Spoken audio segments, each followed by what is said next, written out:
Hello students, आज हम बात करने जा रहे हैं आपको क्वेश्चन में जो कैश फ्लो स्टेटमेंट में जो दिया हुआ है पूछा है आपसे ऑपरेटिंग एक्टिविटीज के बारे में। क्वेश्चन है the statement of PL of profit and loss of a firm for the year ended 31 मार्च 2018। हमारे को दिया हुआ है revenue from operation 13,80,000, other income 1,60,000 से दी हुई है। टोटल रेवेन्यू हमारी जो हो गई वो कंसोलिडेट करने के 13,80,000 प्लस 1,60,000 टोटल हो गई हमारी 15,40,000। इसमें मैंने कुछ एक्सपेंसेस माइनस किए हैं।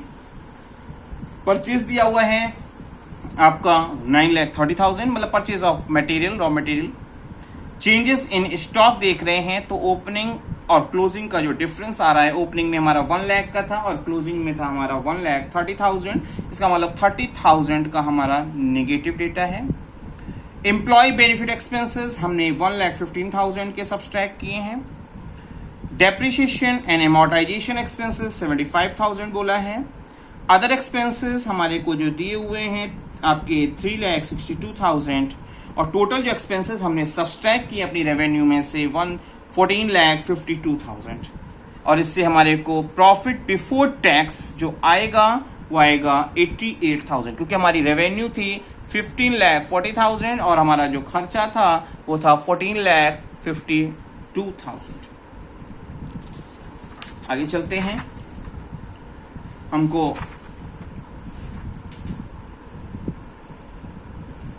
कुछ इंफॉर्मेशन समझाई हुई है।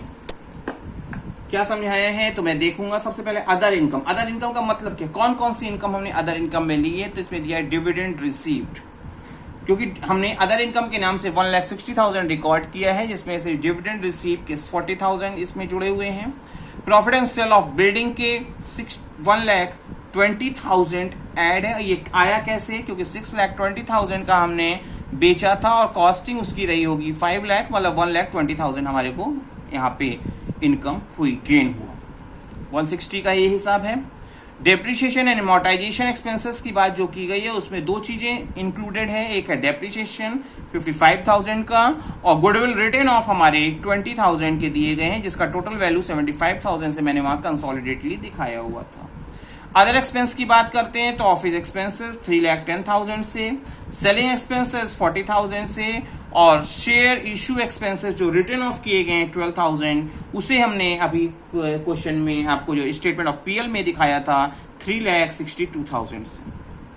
एडिशनल इंफॉर्मेशन दी गई है कि मैन्युफैक्चरिंग वेजेस में आउटस्टैंडिंग है आपकी 50,000 की, सैलरी आउटस्टैंडिंग 40,000 की और सैलरी पे प्रीपेड भी है आपका 5,000 का। हमको cash flow from operating activities बनानी है, ये हमारा क्वेश्चन था। क्वेश्चन काफी लंबा था।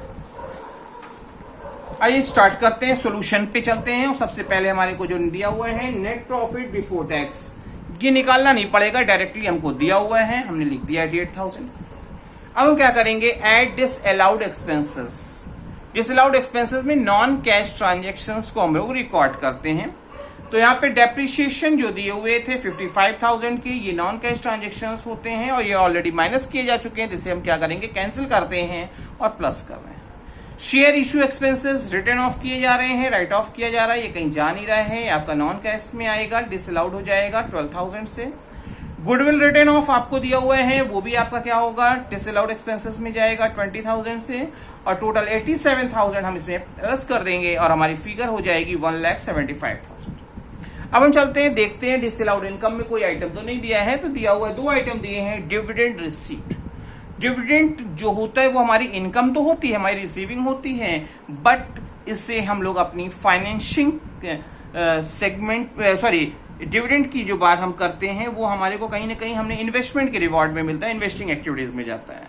Profit and sale of building की अगर हम बात करते हैं तो वो क्या है, सेलिंग प्राइस आपकी जो है इन्वेस्टिंग एक्टिविटीज में उसमें ऑलरेडी जुड़ी होती है, इसको अलग से दिखाने की जरूरत नहीं। तो ये दोनों चीजें हमने डिसअलाउड इनकम के नाम से हटा दी और 1,60,000 इसमें सब्सट्रैक्ट करेंगे और आपकी फिगर आएगी 15,000।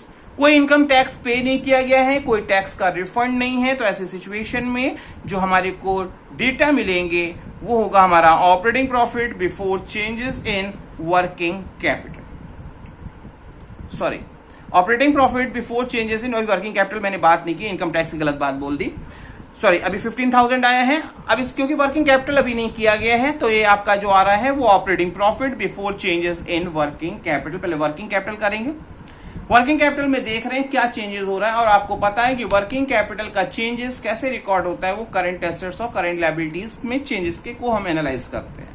और इसमें करते क्या है कि अगर करंट लायबिलिटीज हमारी बढ़ रही है या करंट एसेट्स हमारी फॉल कर रही है तो वो ऐड किया जाएगा, ऐड सेगमेंट में रखा जाएगा।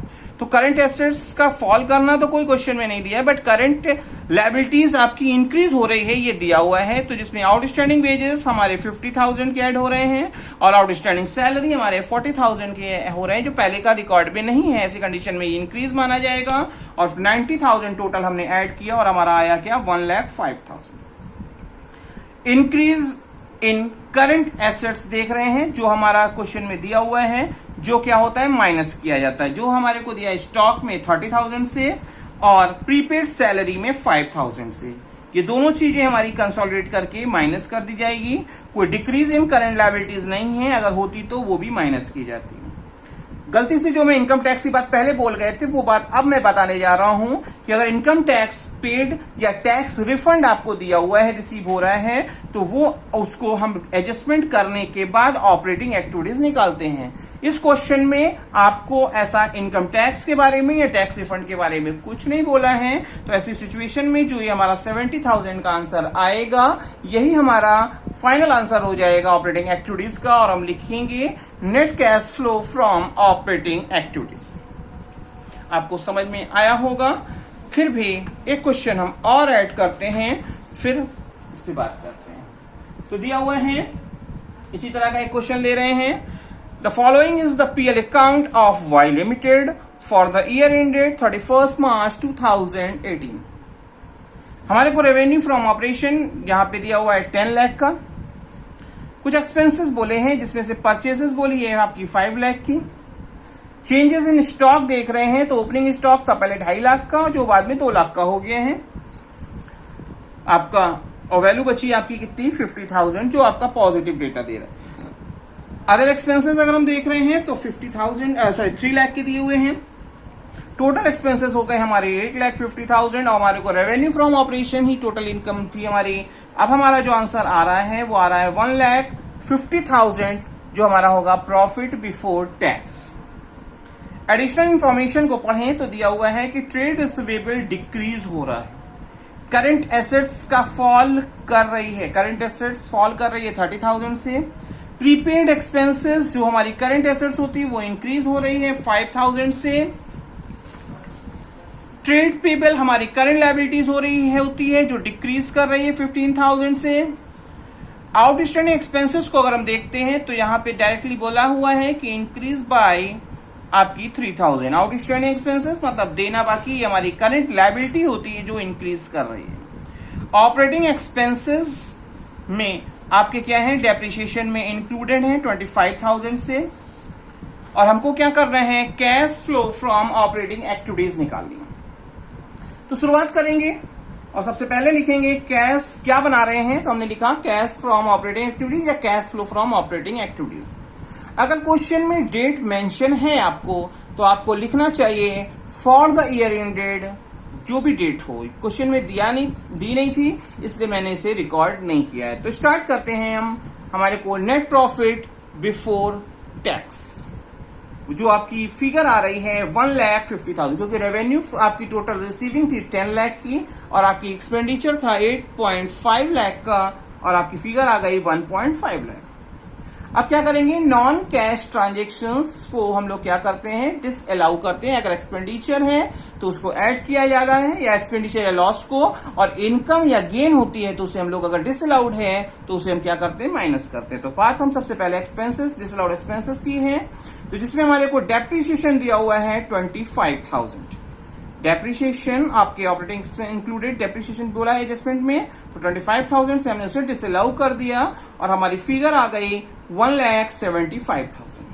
कोई डिसअलाउड इनकम या गेन के बारे में नहीं कहा गया है, तो ऐसी कंडीशन में जो 1,75,000 होगा, इसे ही हम लोग कहेंगे operating profit before changes in working capital. Before changes क्यों कह रहे हैं? क्योंकि अभी मैंने करंट एसेट्स और करंट लायबिलिटीज में जो चेंजेस हो रहे हैं उसको एनालाइज करके रिकॉर्ड नहीं किया।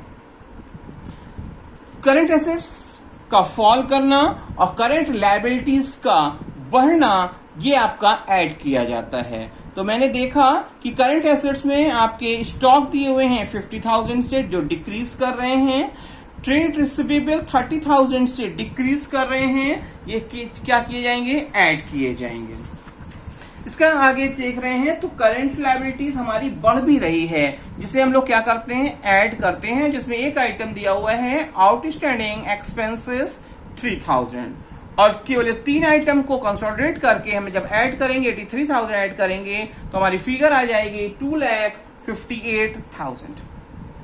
अब हमको देखना होगा, जैसे मैंने आपको बोला था कि डिक्रीज इन करंट एसेट्स और increase in current liabilities plus की जाती है, उसका जस्ट रिवर्स अगर ऐसा कोई सिचुएशन आपको देखने को मिल रही है, जैसे कि मैं बात कर रहा हूं कि इंक्रीज इन करंट एसेट्स और डिक्रीज इन करंट लायबिलिटीज जो होती है वो माइनस की जाती है। तो यहाँ पे दोनों सेगमेंट में एक एक आइटम दिए हुए हैं, तो हम देख रहे हैं प्रीपेड एक्सपेंसेस इंक्रीज कर रहा है, जो हमारी करंट एसेट्स होती है। प्रीपेड एक्सपेंसेस एसेट्स क्यों होती हैं? क्योंकि जब हम किसी को एडवांस में पेमेंट कर देते हैं तो फ्यूचर में हमको उतने पैसा देने की हमारे ऊपर लायबिलिटी कम जनरेट होती है, जो 5,000 से है। इसी तरह से डिक्रीज इन करंट लायबिलिटीज की अगर हम बात करते हैं तो ट्रेड पेबल हमारा जो करंट लायबिलिटीज है वो हमारा क्या हो रहा है? फॉल कर रहा है 15,000 से। इसको भी हम क्या करेंगे? माइनस सेगमेंट में रखेंगे, और दोनों 5,000 और 15,000 दोनों को कंसोलिडेट ऐड करने के बाद 20,000 हमारा माइनस होगा, और हमारा जो आंसर आएगा वो होगा 2,38,000। पॉजिटिव आ रहा है तो ऐसी कंडीशन में हम लिखेंगे कैश फ्रॉम ऑपरेटिंग एक्टिविटीज। अगर डेटा निगेटिव आया होता तो हम लिखते cash used in operating activities. Hopefully आपको ऑपरेटिंग एक्टिविटी पे बेस्ड ये दोनों क्वेश्चन अच्छे से समझ में आए होंगे।